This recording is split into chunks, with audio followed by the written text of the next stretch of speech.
Penyakit mulut dan kuku atau PMK menyerang hewan ternak sapi di sejumlah daerah. Puluhan sapi di Garut, Jawa Barat terkonfirmasi positif PMK. Sementara di Lumajang, Jawa Timur, mewabahnya PMK pada hewan ternak membuat sejumlah peternak sapi panik hingga menjual hewan ternaknya dengan harga murah.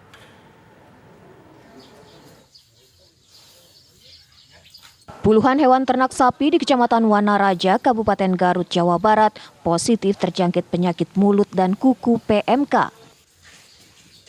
Para peternak beserta aparat desa setempat pun melakukan karantina mandiri terhadap sapi-sapi yang terjangkit PMK. Hal tersebut dilakukan agar penyakit tidak menyebar dan menjangkiti hewan ternak lainnya. Kondisi sapi yang terjangkit PMK diketahui memiliki gejala berlendir pada mulut dan hidung, bernanah pada bagian telapak kaki, selain itu sapi pun kehilangan selera makan. Terdapat 20 sapi di Desa Wanajaya, Kecamatan Wanaraja yang terjangkit PMK dan 2 kandang peternak sapi lokal yang kini melakukan karantina mandiri. Yang diambil sampel 10-10 dari milik Pak Angku 10 dan milik Pak Imam 10.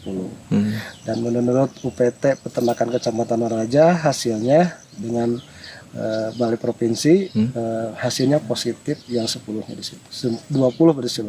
Langkah-langkah yang udah dilaksanakan, penyuntikan, pengisian pemberian vitamin termasuk mungkin antibiotik di situ. Upaya pencegahan penyebaran penyakit mulut dan kuku pada hewan ternak dilakukan Dinas Peternakan dan Perikanan Boyolali, Jawa Tengah dengan menyemprot disinfektan di lingkungan pasar hewan Jelo Cepogo. Penyakit mulut dan kuku pada hewan ternak kini tengah merebak di wilayah Jawa Timur dan Jawa Tengah, termasuk Boyolali. Dilaporkan 11 ekor ternak sapi di wilayah Boyolali telah terjangkit PMK. Selain penyemprotan disinfektan, Dinas Peternakan dan Perikanan Boyolali juga melakukan pemantauan ketat terhadap sapi-sapi yang masuk ke pasar hewan. Kian merebaknya wabah penyakit mulut dan kuku pada ternak sapi di Kabupaten Lumajang, Jawa Timur, membuat sejumlah peternak sapi panik dan menjual hewan ternak mereka yang sakit dengan harga murah. Menurut peternak, harga jual seekor sapi dalam kondisi normal sebesar 18 juta rupiah. Namun kini mereka melepas sapi ternaknya dengan harga 12 juta rupiah. Dijual satu. Laku berapa, Mbak? 12.800. Dijual dalam kondisi sakit? Sakit ya. Sebenarnya kalau kondisi sehat berapa, Mbak? 17-18 itu. Sebuah video amatir pun memperlihatkan seekor sapi yang diangkut ke mobil pick-up. Diketahui sapi yang dalam kondisi terjangkit penyakit mulut dan kuku ini terpaksa dijual dengan harga murah oleh pemiliknya untuk menghindari kerugian yang lebih banyak. Dari Garut, Jawa Barat, Boyolali, Jawa Tengah, Lumajang, Jawa Timur, Tim TV One mengabarkan. Masyarakat dan peternak diimbau untuk segera melapor ke Dinas Kesehatan jika mendapati hewan ternak mereka terindikasi terjangkit penyakit mulut dan kuku, sebab penyakit tersebut sangat mudah menular. Guru Besar Kesehatan Masyarakat Veteriner Universitas Erlangga Surabaya, Mustafa Helmi Effendi menyatakan, gejala yang paling umum dari sapi yang terinfeksi adalah mulut pecah-pecah dan bentuk kuku tidak beraturan. Ia menegaskan penyakit mulut dan kuku pada sapi ini tidak menular ke manusia, namun sangat mudah menular ke sapi yang lain.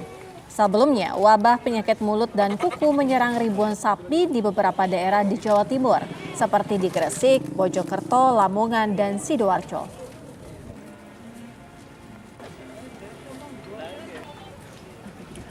Penyakit mulut dan kuku ini adalah penyakit virus yang sangat menular. Sebetulnya ciri-ciri pada sapi itu sangat mudah untuk dilihat. Yang pertama itu adalah lepuh-lepuh pada mulutnya sapi. Jadi sapi itu lepuh-lepuh, kemudian pada kukunya itu juga ada lepuh-lepuh. Sehingga sapi itu goyang-goyang dan ciri yang khasnya keluar iler. Istilahnya itu hipersalivasi. Jika ada tanda kayak begini, ini berarti sudah mendekati kebenaran tentang adanya penyakit mulut dan kuku di kandang peternak tersebut. Penyakit ini adalah penyakit yang sangat-sangat, saya garis bawahi, istilahnya itu extremely rare to attack human being. Jadi sangat kecil kecil kemungkinannya menyerang manusia. Makanya dikategorikan penyakit non-zoonosis. Maka penyakit ini boleh dikatakan tidak menular pada manusia, sehingga aman untuk dikonsumsi. Warga Surabaya mengaku lebih selektif memilih daging sapi di tengah merebaknya wabah PMK. Namun warga khawatir stok daging maupun ternak berkurang jelang Idul Adha. Pemerintah harus mengerahkan lebih banyak lagi survei ke masyarakat, khususnya peternak, untuk menyeleksi bagaimana keadaan hewan ternak yang akan diperjualbelikan, terutama yang akan dikorbankan. Jadi pasti kalau seandainya penyakit PMK itu sudah menyebar luas, pasti akan stok daging akan lebih menipis.